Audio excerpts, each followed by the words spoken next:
नमस्कार। मैं राजकिशोर वाजपेयी आप सभी लोगों का अभिनंदन करता हूं और इस पुण्य अवसर पर नेताजी सुभाष चंद्र बोस भारत का एक जाना पहचाना नाम है। दिल्ली चलो का नारा देने वाले नेताजी सुभाष चंद्र बोस, तुम मुझे खून दो मैं तुम्हें आज़ादी दूंगा, यह कहने वाले भारत के वास्तविक नायक सुभाष चंद्र बोस कि जन्म 23 जनवरी 1897 को उड़ीसा के कटक जगह पर हुआ था। उनके पिता जानकीनाथ बोस, मां प्रभावती देवी ने उस समय यह विचार भी नहीं किया होगा कि यह उनका लाल भारत की जन जन का ऐसा जनप्रिय सितारा बनेगा जो युगों युगों तक याद किया जाएगा। सुभाष चंद्र बोस को नेताजी के नाम से सारे भारतवासी जानते हैं। वह एकमात्र ऐसे व्यक्ति हैं विश्व इतिहास में जो राजनयिक तो थे ही, सेना नायक भी थे। वह बहुत कुशल प्रशासक भी थे और कुशल वक्ता के साथ साथ कुशल लेखक भी थे। उनकी स्पष्ट सोच और भारत के ऊपर जो ब्रिटिश गुलामी का चोला चढ़ा हुआ था उसको तोड़ने की उनकी ललक उनको यायावरी जीवन में जाने से भी नहीं रोक सकी। वही एकमात्र विश्व के क्रांतिकारियों में ऐसे व्यक्ति हैं जो लोकतंत्र के द्वारा नेता के रूप में भी चुने गए। वही एकमात्र ऐसे व्यक्ति हैं जो सेना नायक के रूप में आजाद हिंद फौज का नेतृत्व करते हुए भारत को स्वतंत्र कराने के लिए सैनिक संघर्ष करते हुए भी दिखे। हम जब उनके बारे में जानते हैं, उनके बचपन के बारे में जानते हैं तो हम गर्व से भर जाते हैं। 1897 में 23 जनवरी की वो तिथि ऐसी सीमा रेखा है जो भारत के 19वीं शताब्दी के जाते जाते 20वीं शताब्दी को प्रकाश से चमकाने के लिए एक ऐसे लाल को भारत माता जन्म देती हैं और वह लाल भारत की आजादी के लिए सर्वस्व अपना बलिदान देने में चूकता नहीं है। उन्होंने अपनी स्कूली शिक्षा पूरी करने के पश्चात जब इन्होंने इंटर पास किया तो वह प्रथम श्रेणी से पास किया था और उसके पश्चात आपको यह जानकर बहुत खुशी और आश्चर्य होगा कि वह फिलॉसफी से अपनी डिग्री प्राप्त करने के बाद उस समय की सबसे सर्वोच्च परीक्षा जो आईसीएस के नाम से जानी जाती थी उसमें बैठे और इंग्लैंड में जाकर के उस परीक्षा को जब उन्होंने पास किया तो उसमें वह चौथे स्थान पर योग्यता सूची में आए और अंग्रेजी में सर्वाधिक अंक उसके थे। उनके इस उपलब्धि पर हर भारतवासी झूम उठा था, लेकिन उन्होंने तो भारत मां की सेवा करने का जो सपना सजोया था वो आईसीएस की नौकरी उनको कब रास आने वाली थी। उन्होंने उस नौकरी की परवाह नहीं की और वह भारत आ गए। उस बीच में उनकी क्रांतिकारी गतिविधियों को, उनके स्वतंत्र सोच को देखते हुए जब वो भारत आए तो उनको देशबंधु चित्तरंजन दास से मिलने का मौका मिला। उससे पहले वो गांधी जी से भी मिल चुके थे और गांधी जी से उनकी चर्चा जब हुई 1921 में तो उस युग को भारत के राजनीतिक इतिहास में गांधी युग के नाम से जाना जाता है। पर सुभाष चंद्र बोस जी ने पूछा गांधी जी से कि वही बताइए, मैं जानना चाहता हूं कि हम भारत की स्वतंत्रता के लिए किस प्रारूप में आगे बढ़ सकते हैं। और सुभाष चंद्र बोस जी ने अपनी अर्ध आत्मकथा में जो पूरी नहीं हो सकी लिखा कि उनके विचार मुझे सुस्पष्ट नहीं लगे थे। और मैं जाकर के बंगाल में चित्तरंजन दास जी से मिला, जिनके विचारों की स्पष्टता मुझे बहुत प्रभावित कर गई और वह भारतीय राजनीति में अपने आप को भारत की आजादी के लिए सौंप बैठे। और वही वो पल था जब भारत के स्वतंत्रता संग्राम ने एक ऐसे सितारे को भारत माता के मस्तक पर चमकते देखा, जिसकी आभा, जिसका शौर्य आज हम सभी को अभी तक रोमांचित करता है। और यह बड़ा सुयोग्य अवसर है जब भारत अपनी आजादी का, जब भारत अपनी स्वाधीनता का अमृत महोत्सव मना रहा है। 75 वर्ष हमारी आजादी को आज पूरे हो रहे हैं और उस वर्ष में 15 अगस्त 1947 को जो आजादी मिली, 15 अगस्त 1922 को उसके 75 वर्ष की पूर्णता की अवधि जो पूरी हो रही है, यही वो वर्ष है 2022 का, जब 23 जनवरी 2022 को हमारे राष्ट्रीय नायक नेताजी सुभाष चंद्र बोस के 125वीं वर्ष भी पूरे हो रहे हैं। यह उनकी 125वीं वर्षगांठ है और इस 125वीं वर्षगांठ पर हमारे यशस्वी प्रधानमंत्री आदरणीय नरेंद्र मोदी जी ने इंडिया गेट पर नेताजी सुभाष चंद्र बोस की जो प्रतिमा स्थापित करने का निर्णय लिया है, उस पर हर भारतवासी को हृदय से खुशी हुई है। आपको यह जानकर और आश्चर्य हो जाएगा कि नेताजी सुभाष चंद्र बोस ने जिस भारत की आजादी का सपना देखा था और जिस ब्रिटिश क्राउन के खिलाफ देखा था, उसी के जॉर्ज पंचम की मूर्ति उस इंडिया गेट पर लगी थी, जहां पर नेताजी सुभाष चंद्र बोस की मूर्ति 23 जनवरी से विराजमान होने जा रही है, उसका आयोजन होने जा रहा है। तो ऐसे नेताजी सुभाष चंद्र बोस, उन्होंने पूर्ण स्वतंत्रता की बात जब कांग्रेस में रखी, तो कांग्रेस के साथ में युवा जोश, भारत का युवा जुड़ गया और वो युवा हृदय सम्राट हो गए। आज इतिहास के जानकार जानते हैं कि नेताजी सुभाष चंद्र बोस जब गांधी जी के खिलाफत आंदोलन के फेल हो जाने के पश्चात, चौरी चौरा कांड के पश्चात, उस आंदोलन को वापस लेने की घोषणा करने से जब यहां पर युवा नेतृत्व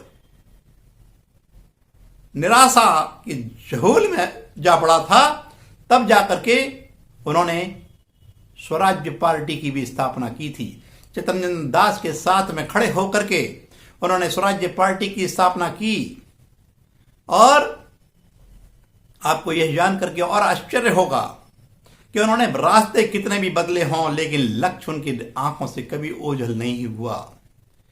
वही एकमात्र ऐसे व्यक्ति भी हैं जो 20वीं शताब्दी में भारत के इतिहास में जेल में रहते हुए, उनको अंग्रेजों ने उनके क्रांतिकारी विचारों की वजह से उनको गिरफ्तार कर लिया था।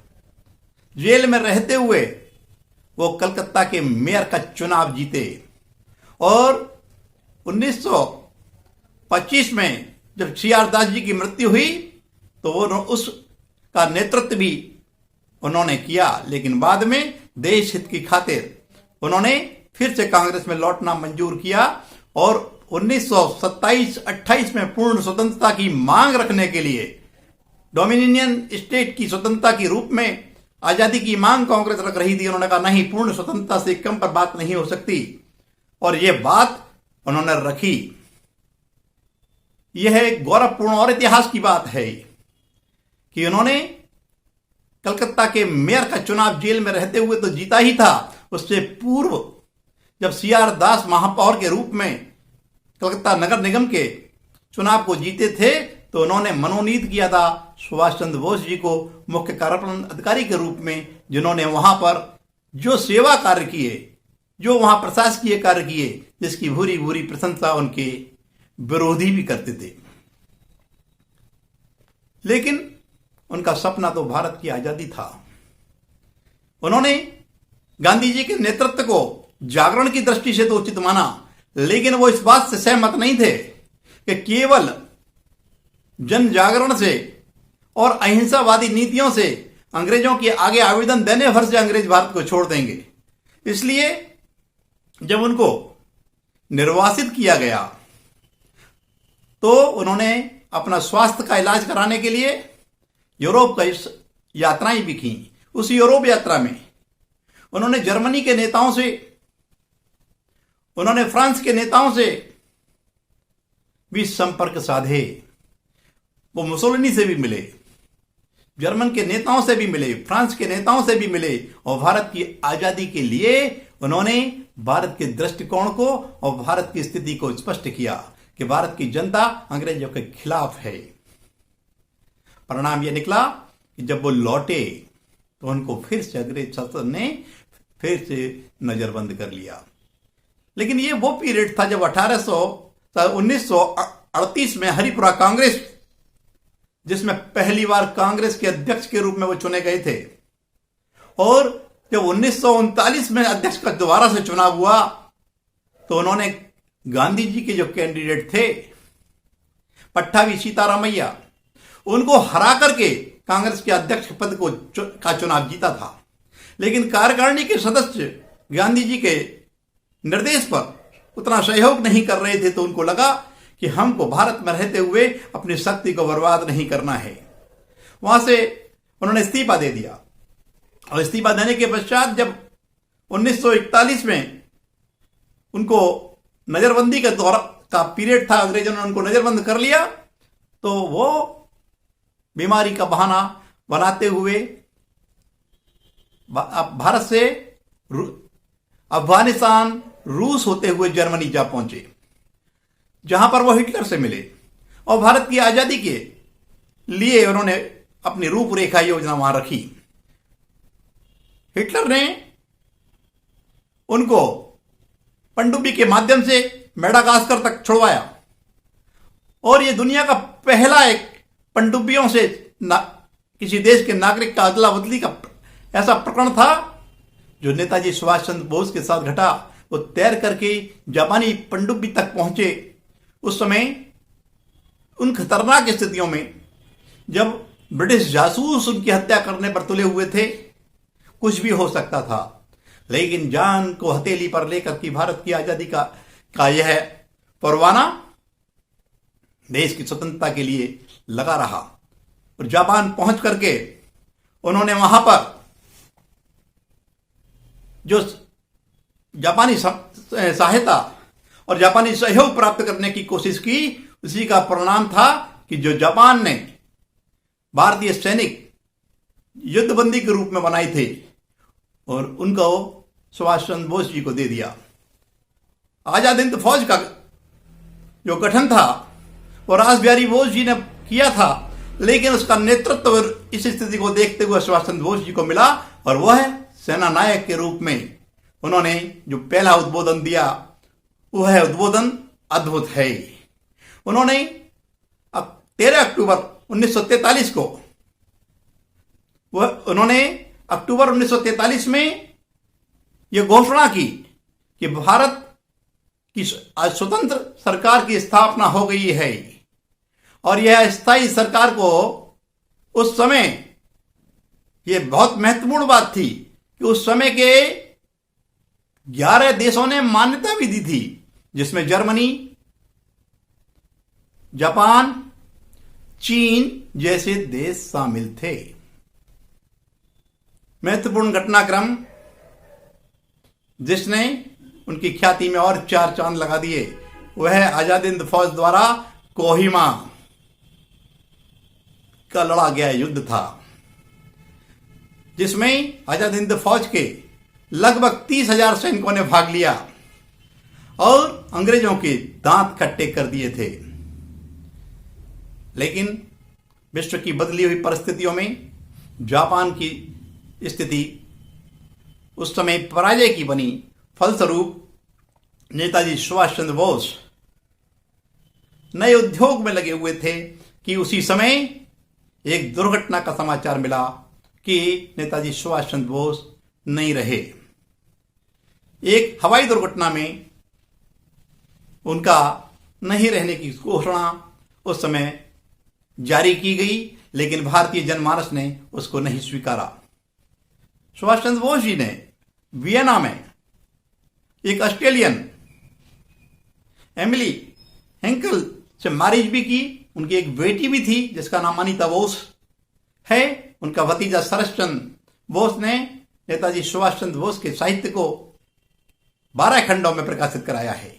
भारतीय जनमानस ने यह कभी स्वीकार नहीं किया कि सुभाष चंद्र बोस उस दुर्घटना में नहीं रहे। कई आयोग बैठे, लेकिन उनकी रिपोर्टों में वो दस्तावेज कभी सार्वजनिक नहीं हुए। नेताजी सुभाष चंद्र बोस का जो योगदान रहा है भारतीय स्वतंत्रता संग्राम में, वह तो है ही, लेकिन उनके शौर्य की जो गाथाएं हैं वह उनके नाम को सार्थक करती हैं। जिसका नाम उनके नाम के आगे लगा हुआ है नेताजी, वो वास्तव में भारत के ऐसे योग्य नायक थे जो भारत की गौरव गाथा को युगों युगों तक इसी प्रकार से और आलोकित करते रहेंगे। हम भारतवासी सब उनके इस शौर्य और तेज पर गर्व करते हैं और उनकी 125वीं जो वर्षगांठ है उनको इस 125वीं वर्षगांठ पर बड़े गर्व के साथ याद करते हैं। भारत माता का वह लाल अपने नारों की वजह से आज भी हमारे जहन में गूंजता है। उन पर ब्रिटिश साम्राज्य ने आजाद हिंद फौज पर मुकदमा भी चलाया था। उससे भारतीय जनमानस में उनकी लोकप्रियता और भी बढ़ी कि आगे सभी का सिर झुकाने का मन होता है। हम ऐसे भारत माँ के अप्रतिम लाल को इस अवसर पर याद करते हैं और आज़ादी के गौरव मनाने के इस अमृत महोत्सव की बेला में हम सब अपने आप को धन्य पाते हैं कि ऐसे भारत के पुण्यलाल हमारी भूमि पर अपना कर्तव्य को साधते हुए हम सबको जो पथ दिखा गए हैं वह पथ हमको हमेशा जागृत बनाए रखेगा, राष्ट्र प्रेमी बनाए रखेगा। धन्यवाद, नमस्कार।